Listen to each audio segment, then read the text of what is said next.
Assalamualaikum, hai semua.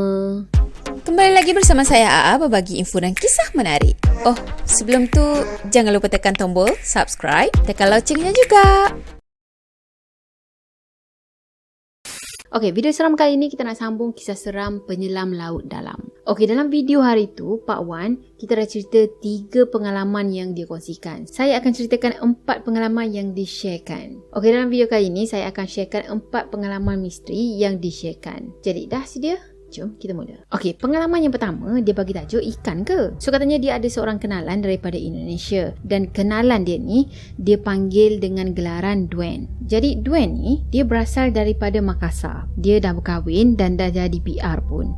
So dia orang ni kenal masa dia orang buat projek dekat company lama. Jadi Din ni cakap, Duen ni orangnya peramah. Tapi daripada raut muka dan juga mata tu, dia tahu yang orang ni berisi orangnya. Bukan berisi gemuk, tapi berisi ada sesuatu macam tu lah. Ada satu hari tu, Din pernah borak dengan Duen ni. Dia tanya tentang kampung halaman Duen dekat Makassar sana lah. Dan katanya dekat Makassar tu, tempatnya dekat sebelah laut. So Duen ni sendiri memang keluarga daripada orang-orang yang tinggal dekat tepi pantai. Nelayan lah kan. Dah tu Duen pernah cerita, zaman kanak-kanak dia masa kecil-kecil dulu kan, pernah tahu ada satu kumpulan nelayan ni bawa balik seekor binatang air yang agak pelik. Dah tu Duen ni cakap, nak kata dugong, tak nampak macam dugong. Tapi dia ingat lagi, time tu binatang yang dibawa balik tu dekat bahagian bawahnya ada sisik, macam ikan macam tu lah kan. Tapi dekat bahagian atas haiwan tu pula ada macam ketumbuhan daging, siap ada macam jari-jari kecil lagi dekat hujung-hujung tu tahu.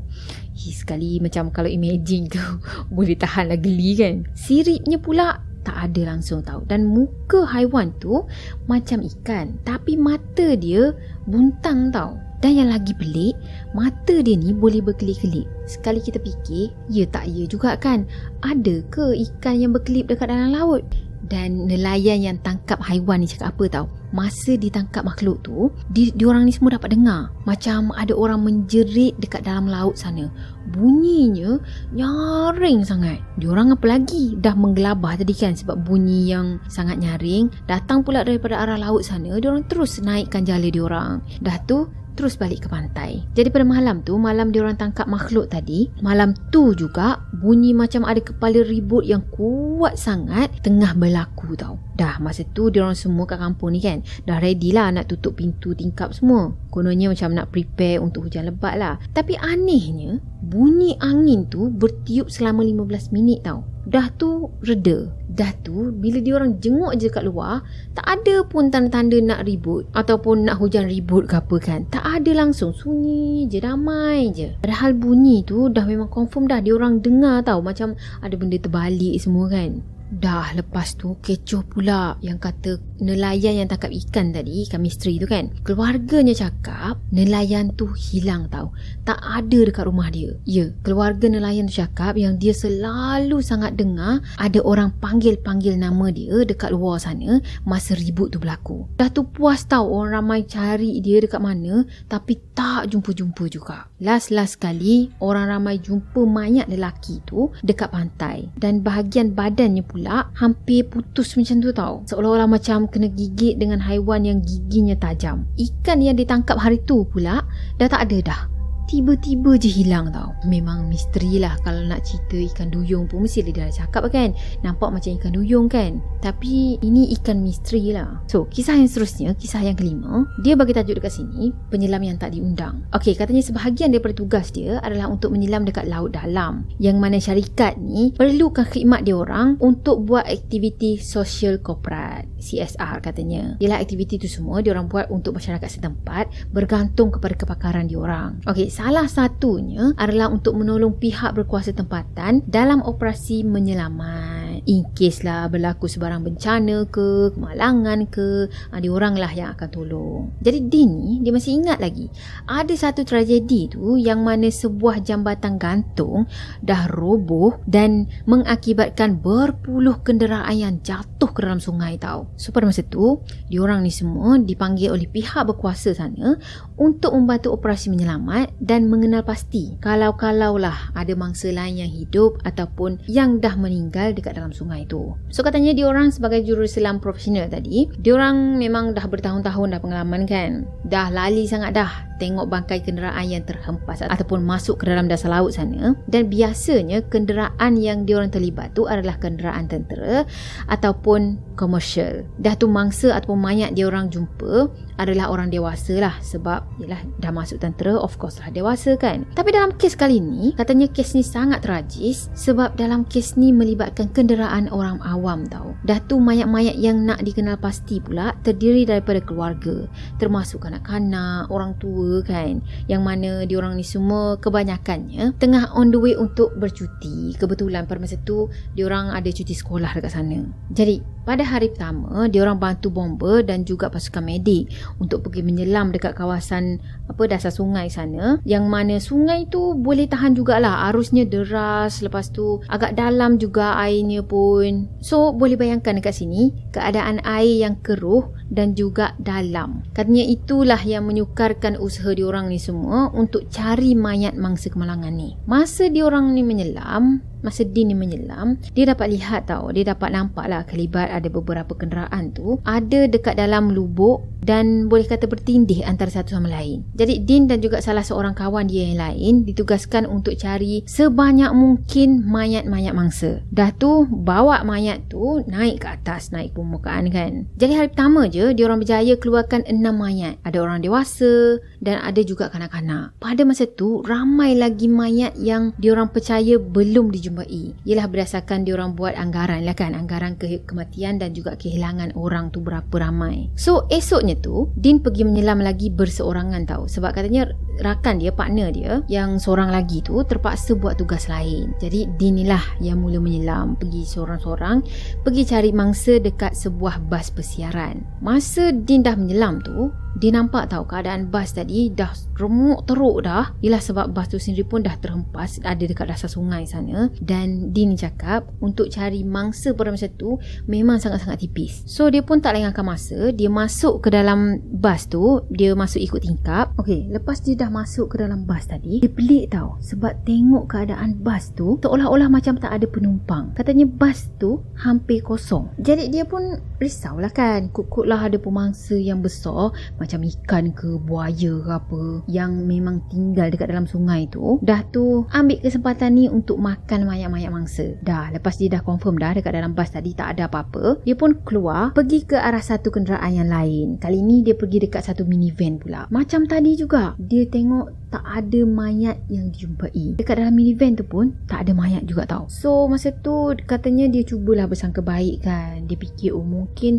penyelam lain dah tolong kot bawa mayat tu dekat daratan sana kan. Dan tiba-tiba daripada kejauhan macam itu dia dapat nampak ada seorang kelibat manusia yang berpakaian penyelam tau. Lepas tu dia masuk ke dalam satu bangkai kereta yang tak jauh daripada kedudukan dia, dan penyelam tu nak keluarkan mangsa dekat dalam bangkai kereta tu lah kan. So masa tu hati Din ni mula rasa macam lega lah sikit. Oh, rupa-rupanya dia bukan seorang, ada lagi penyelamat lain yang datang untuk tolong. Berenanglah pergi dekat dengan penyelam tu untuk tolong penyelam tu keluarkan mangsa. Tapi pada masa tu dia perasan satu benda tak kena tau. Dia perasan yang pakaian penyelam dan juga peralatan scuba penyelam tadi nampak macam lusuh sangat. Dah tu tangki skubanya pun dah ada kesan karat tau, siap berlumut lagi. Katanya sebagai seorang penyelam, keadaan macam gitu adalah keadaan yang paling tak selamat dan tak profesional. Lepas dah tengok keadaan penyelam macam gitu tadi, dengan berlumutnya semua kan, dia pun terbantuk lah nak menolong. Jadi dia berhenti dekat situ. Katanya jarak dia dengan jarak penyelam tu lebih kurang dalam 4 meter je. Jadi dia berhenti dekat situ untuk pantau penyelam tu. Dia perhati, dia tengok apa penyelam tu buat kan. Dan tiba-tiba dia perasan ada benda yang pelik dengan penyelam ni tau. Katanya tak ada buih udara yang dikeluarkan daripada peralatan scuba penyelam tu. Kan pelik, maksudnya dia tak bernafas lah kan. Dan dia pun mula terfikir, sepatutnya memang tak ada penyelam lain yang ditugaskan untuk operasi ni. Dah tu operasi penyelamat ni pun syarikat dia je yang ambil. So kalau syarikat dia je yang ambil, lepas tu syarikat dia hantar dia seorang je,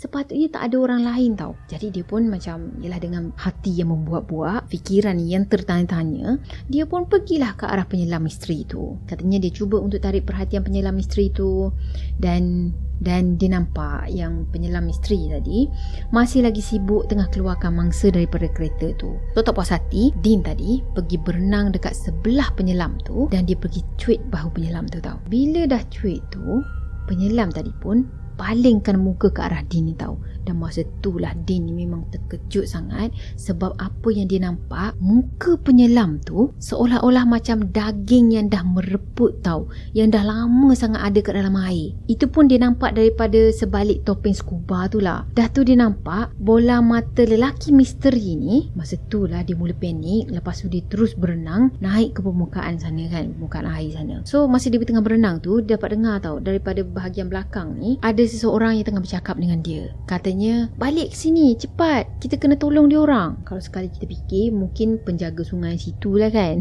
Okey, cerita yang keenam dia bagi tajuk makhluk apa tu. Jadi katanya sebagai seorang penyelam laut dalam ni memang dah banyak sangat jenis haiwan laut dan juga ikan yang biasa dijumpa. Ada yang biasa, ada yang jarang-jarang ditemui, dan ada juga yang dia sendiri pun tak dapat nak kenal pasti spesies apa haiwan tu. Jadi salah satu peristiwa yang menakutkan yang pernah berlaku pada diorang ni semua masa dia buat satu operasi, yang mana operasi tu melibatkan pencarian serpihan kapal yang dibuat di perairan Caribbean. Dah tu dia cakap tempat tu lain daripada tempat lain sebab airnya sangat-sangat jernih.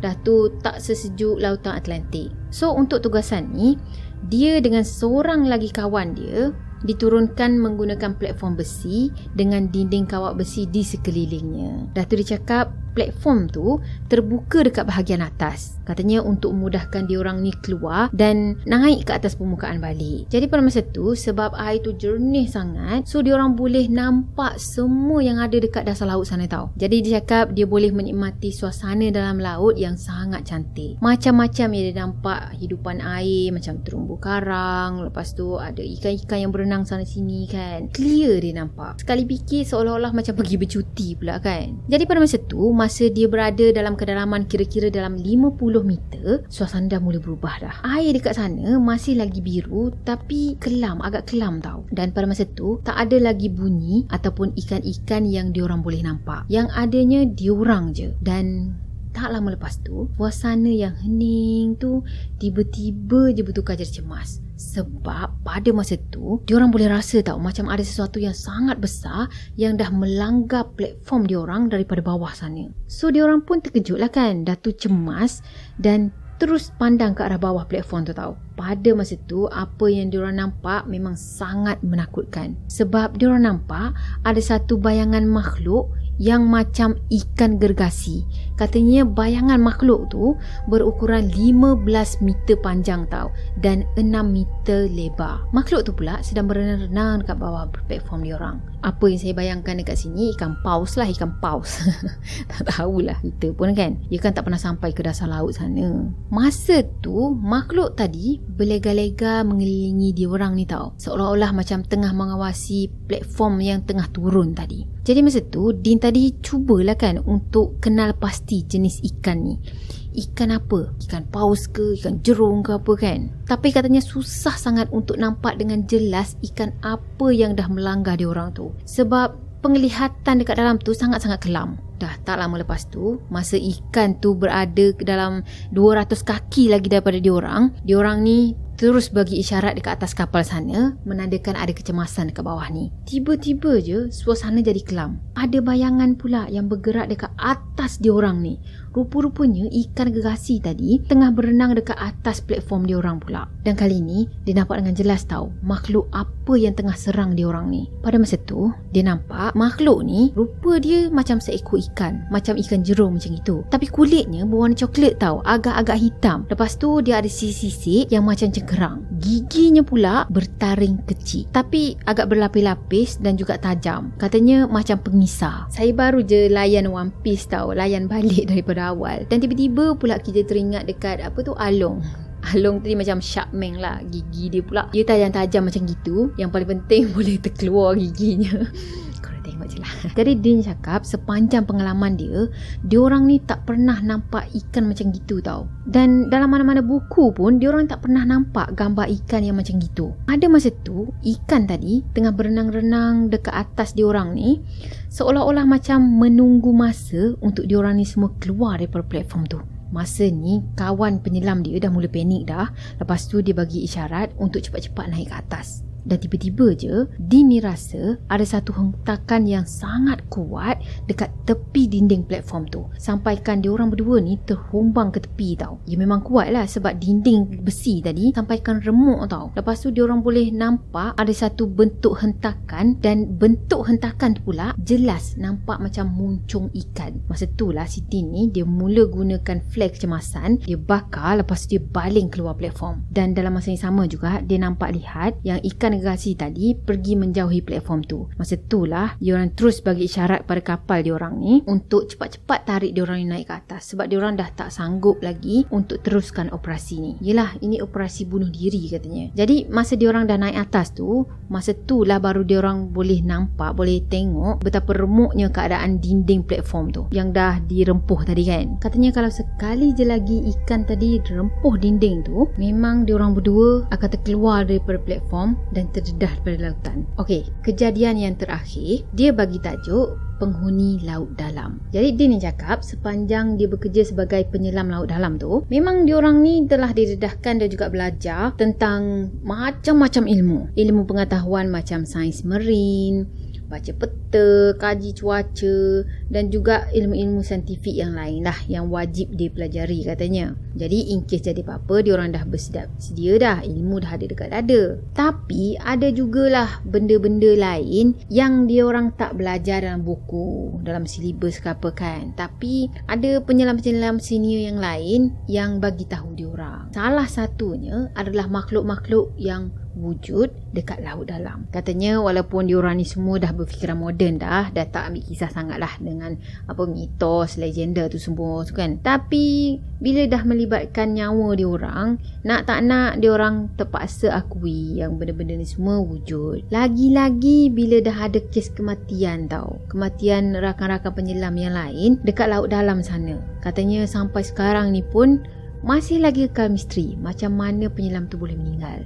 Okey, salah satu kejadian yang meragut nyawa penyelam berlaku pada tahun 2012, yang mana diorang ni semua telah dipanggil untuk melakukan satu operasi menyelamat oleh pihak kerajaan. Dan pada masa tu, diorang perlu menaikkan mayat penyelam yang tersesat dalam ekspedisi gua bawah laut tau. Katanya yang ini memang perlukan kepakaran penyelam lah dan juga pengetahuan laut yang sangat tinggi, sebab bukan calang-calang penyelam yang mampu masuk ke dalam laluan gua tu semua dengan gelap gelita lagi, dengan banyak laluan yang mengelirukan kan. Nak-nak boleh sesat pula kat dalam gua sana kan. Jadi pada masa tu ada 2 orang penyelam ditugaskan untuk ekspedisi bawa balik mayat ni. Yang seorang ni ada 13 tahun pengalaman menyelam dekat dasar laut sana, dan seorang lagi pula kurang sikit, katanya ada pengalaman dalam 5 tahun macam tu. Tapi dia sangat arif dengan arus dan juga laluan gua laut dekat situ. Jadi pada masa tu diorang menyelam guna peralatan scuba khas, dan laut dekat situ pula sangat terkenal dengan suhu air antara 3 hingga 5 darjah Celsius tau. Jadi lepas diberi taklimat tadi, diorang berdua pun turunlah ke dalam laut. Lepas tu diorang masuk ke dalam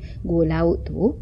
Dan gua laut ni sebenarnya sangat terkenal dengan gua laut yang terdalam dan juga terpanjang dekat lautan. Mungkin ada lagi lah yang lebih panjang daripada dia, tapi orang tak jumpa lagi kan, mungkin. So pada masa tu diorang berdua ni dibagi koordinat dan juga anggaran lokasi mayat penyelam tu berada. Jadi katanya penyelam senior ni dia bagi nama gelaran Will, dan penyelam yang 5 tahun pengalaman tu pula diorang bagi nama Zack. Tiba-tiba saya terfikir, mana Din? Agaknya Din tadi dia sertai juga benda ni, cuma dia bukanlah antara orang yang menyelam lah kot. So dengan menggunakan lampu spotlight pada masa tu, lepas tu dia ikat pada tali sebagai marker, diorang berdua pun masuk ke dalam gua tu. Bayangkan dalam gua dekat atas muka bumi ni pun dah gelap dah. Tambah-tambah lagi gua dekat laut sana kan. Katanya pada masa tu diorang berdua ni memang cemas, lepas tu beringatlah, berhati-hati macam tu kan. Dan kira-kira dalam 30 minit lepas tu, finally diorang sampai juga dekat lokasi mayat penyelam tu lah. Dah tu diorang pun mulakan operasi untuk tarik mayat penyelam tadi dan keluar dengan diorang berdua menggunakan tali. So tali tu diorang ikat kemas-kemas dekat mayat penyelam tu supaya tak terlepas lah nanti diorang dah tarik bawa naik tu kan. Masa diorang tarik mayat penyelam tadi, tiba-tiba je dekat depan diorang ni, diorang boleh nampak ada cahaya sama-sama tau.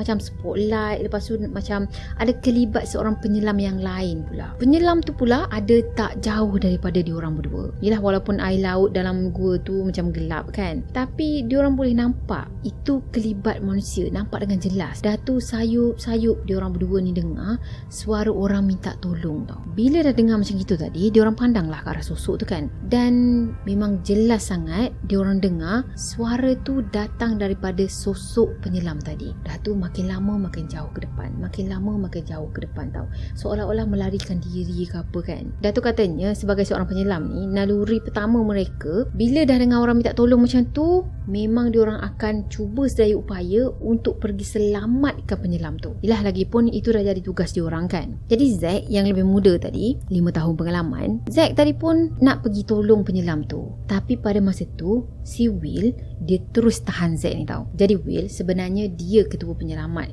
operasi ni semua. Jadi dia bagi isyarat dekat Zack ni supaya abaikan panggilan tu, abaikan penyelam yang kononnya minta tolong tadi dan fokus kepada tugas diorang. So Zack pada masa tu, dia rasa heran lah, kenapa tak boleh nak tolong orang kan. Dah tu dia tengok ke arah tangki oksigen, dan berdasarkan dia punya pengalaman, tengok dekat tangki oksigen tu, diorang berdua ni masih lagi boleh sampai ke penyelam tu. Dah tu bolehlah tarik dia sekali. Tapi Zack heran lah, kenapa Will ni macam bertegas sangat tak bagi tolong penyelam yang minta tolong tadi kan. Dah tu dia teringat balik dekat taklimat dekat atas kapal tadi. Katanya tak ada sebarang ekspedisi lain yang dijalankan dekat dalam gua tu selain daripada diorang berdua. Maksudnya tak akan ada orang lain yang turun untuk bantu operasi diorang ni. Dah tu Zack ni perasan tau, tak masuk akal lah penyelam tadi boleh berenang lebih laju daripada diorang berdua. Padahal dia yang minta tolong, dia yang ada dalam kesusahan kan. Dan tiba-tiba je suara sayup minta tolong tadi berubah jadi suara ketawa tau. Tawanya pula ketawa seorang kanak-kanak yang mengejek. Zack apalagi terus dia matikan niat dia untuk tolong orang tu, dan dia terus berenang naik ke atas cepat-cepat. Dia pun fokus dengan operasi menyelamat je. So lepas semuanya selesai, diorang berdua ni terus berenang balik ikut jalan keluar daripada gua tersebut. Sambil-sambil tu dia tariklah mayat penyelam yang lemas tu kan.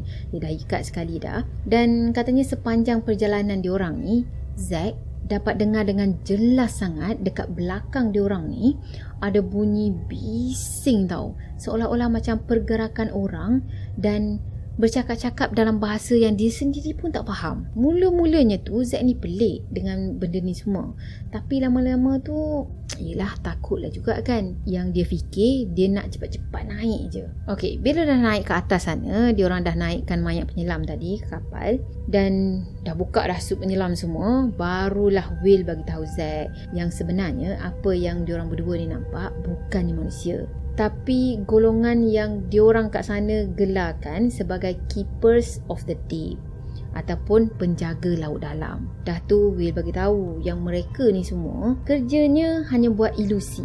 Konon-kononnya ada penyelam yang lain lemas, minta tolong semua kan. Dah tu diorang ni akan menarik penyelam ni semua ke dasar laut. Dah tu macam biasalah, mereka ni akan kehabisan oksigen.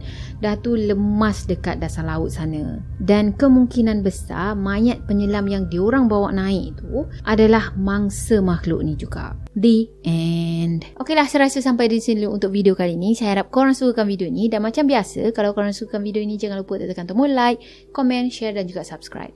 Jumpa lagi next video. Bye bye. Assalamualaikum warahmatullahi wabarakatuh. Bye.